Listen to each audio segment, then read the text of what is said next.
great and powerful Trixie would like to tell you that the following audio dub is made with the permission of the original author Mandroid.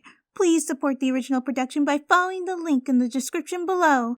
Thank you for being a wonderful audience and enjoy the show. Morning. Fuck morning. Fuck waking up. Fuck these ponies and their easily broken relationships. Fuck assholes like you who broke them up. You sit in bed and rub your face. Today was gonna suck. You make your way to the door and glance at the battalion of models in your room. They look angry. They always look angry. Angry at you. You trudge out to the kitchen to start this crap day. To your surprise, Anon is already out and eating. Not going for round whatever? He looks up from his bowl. Not when we both have work. Right, you had work. Bread was enough for today. Anon looks over at you. Rough night. You could say that. Didn't sleep. Kept thinking about this Lyra problem. Anon rises from his chair. You gotta stop blaming yourself, dude. It wasn't your fault. It wouldn't have happened if you weren't there. It was your fault. You just gotta stay positive. He walked out the door with his bag over his shoulder. You sigh and make your way to the bathroom. You were dreading your shower. It was too warm in here, too comfortable. It gave you too much time to think. Two ponies who obviously cared about each other were... No, Anon is right. Just don't think about it. You're dressed, out the door, and walking with Derpy into town within 10 minutes. You hoped her good cheer would help you out. You look sad, Mous. You turned to Derpy, and she was wearing a frown that broke your heart. Well, who can't be when you're giving them those puppy dog eyes? She smiled at that, but her eyes were still drooping. Gotta get this conversation off you. So, how was your hearts and hooves day, Derpy?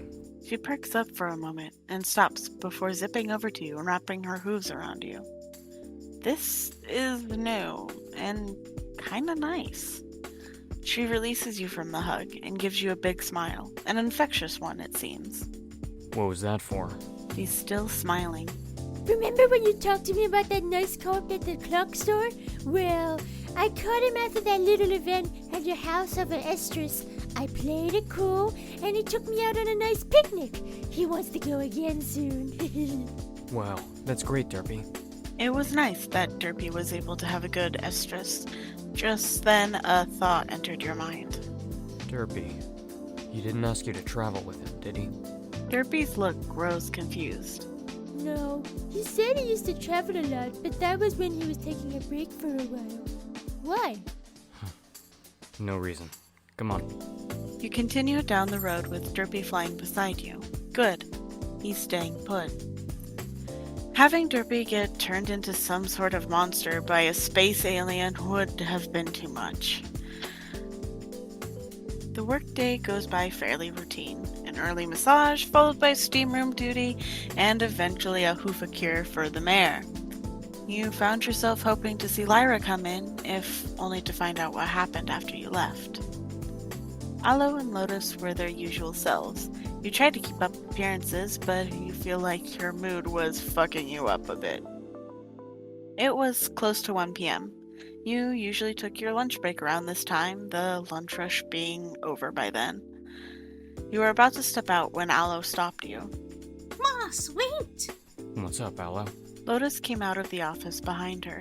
We were planning to head to the cafe for lunch. Would you care to join us? You really didn't feel like being alone right now. Sure, I'll tag along. Both Aloe and Lotus perked up as they came out from behind the counter and locked up the spa. The cafe was relatively close to the spa. You usually got some ponies coming in after a meal here. You were seated on the patio. It was nice out. You looked up and spotted Rainbow flying around, moving clouds. She gave you a wave, and you waved back. Your food was brought out. Aloe and Lotus each got what looked like a dandelion sandwich. You got bread. So, Mous, You look up from your bread at the sisters. we wanted to thank you again for what you did for us during Estrus. You really helped us out. This again? I don't know what I did so well. I just locked you two in a room for 4 days against your will. That doesn't sound like something you would give thanks for. Aloe shook her head.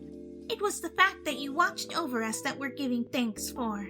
You raise an eyebrow. It would have been so easy for you to simply throw us out in our state of mind, but you kept us around and stopped us from making another terrible mistake. That was very noble of you. Noble? You were just taking care of your friends. That's all you ever did. Yeah, well, I'm sure you two would have done the same for me. Mous on the Estras. Wouldn't that be a sight? Celestia would declare a state of emergency, and I would have to be banished to the moon. That got a laugh out of Aloe and Lotus. Mous, I want to ask something. What was this? 20 questions? Oh well, you were at least in a better mood. Shoot.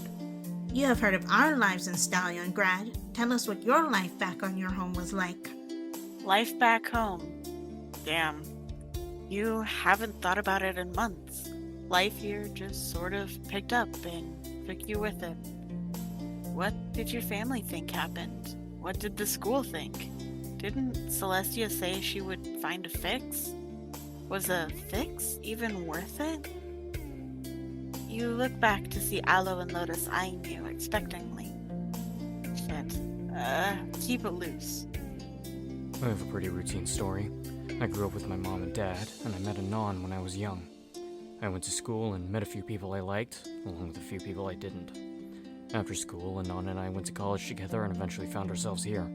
The rest, you know. What did you do at college? What did you do at college? I painted a lot. Fuck your teachers. Tiny models counted. You've known Anon for so long and don't have any stories to tell? There were a few. Most of them just us getting into trouble. What kind of trouble? Anon is a bit younger than I am. I met him because he was getting picked on a lot. After I chased everyone away, they would sometimes come back and try again.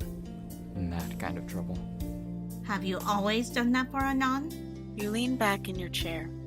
For as long as I can remember. Lotus smiles and tilts her head. It looks like your nobility streak runs back farther than we thought. There was that word again. You ponder the significance of that as the three of you finish your meal. The rest of the workday was rather uneventful. Still no Lyra. Even if she was weird half the time, it was nice to have a reoccurring customer. Closing time eventually came, and you helped Aloe and Lotus clean up. Staying behind? I work here, don't I? That means I help clean. She didn't say anything, but gave you a warm smile. You were about to head out when Lotus stopped you. She looked concerned. Anon stopped by and told me what happened, Mous. I know why you've been so down all day. Damn it, Anon. I know you think you messed up, but you're not a bad person. Good people don't stick their noses into other ponies' business and wind up breaking them up. She got an annoyed look. Good people don't stay after work to help clean. Good people don't pay for their meal when their bosses offer to take them out. And they certainly don't charge a manticore and get mauled to protect their friend. Well, I wasn't gonna let you two pay for my lunch. That was the point, Mous. We wanted to pay you back. You pushed past her to go outside. Mous. You turned back to see Lotus standing in the doorway with a pleading look in her eye. Don't be like this. I've barely known you 3 months and you're already one of the most altruistic people I've ever met. I can't watch you beat yourself up like this over one small mistake. One small mistake, huh? You sigh. You needed to think about this. Thanks for the pep talk, Lotus. The walk home was uneventful, which was good. You needed some time to yourself. Was the mistake you made that big?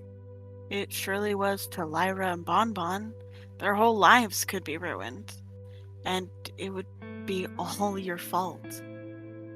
You were so used to having to watch out for everything, guard against anything and everything, so that Anon didn't have to worry. Nip problems in the butt before they blew up in your face. And above all, never slip up. Evading an issue entirely was better. Aloe and Lotus had called you noble and altruistic, but did that mean what you thought it meant? Did that mean shouldering the blame for every problem you were remotely involved in so others wouldn't have to? What would happen if something broke you one day and Anon was all alone? What then? Other people were usually just blips on your radar, but you tended to keep your friends really close. Had that been screwing you over all this time? You arrive at the house and find Rainbow and Anon on the couch. Hey, man. How are you doing? Dude, would you say I'm altruistic? Anon's face contorts into a shape you haven't seen on him before. Are you seriously asking me that? You've got 3 scars on you back to answer that question, dude. Were you being too self-sacrificing? Could you afford to just let things happen once in a while? Hey, I know it might cheer you up. He nudges Rainbow. Tell him. Yours truly scored 2 tickets to the Wonderbolt show this weekend in Canterlot. The thing is, they booked us for a 2-bedroom place. You up for a little vacation? Canterlot was kind of far. You were sure there was someone else who wanted to go.